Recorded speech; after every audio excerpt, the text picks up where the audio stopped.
is Dr. Hoan. Happy Monday. I'm prepping here for my meal.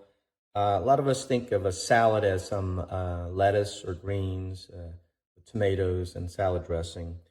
That's not enough fiber. So what I make, I call it kind of a mixed vegetable Italian-style salad.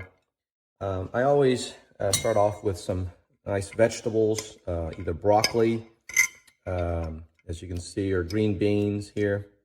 I also throw in, for protein and good fats, nuts.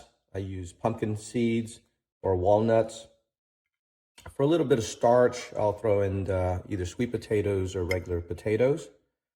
A nice vinaigrette, some garnish and flavoring with parsley, Italian parsley chopped up. And usually I would add some nice fruits, berries and cherries. Top it off with some vinaigrette, and if you want even more protein and fiber, get your lentils in.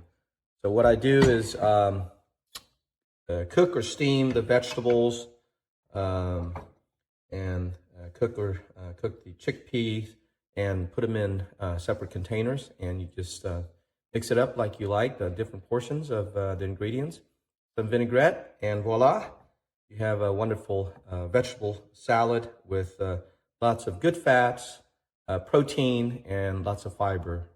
Bon appetit. This is Dr. Hoan. Have a wonderful week, and follow us on HoanFoMD.com.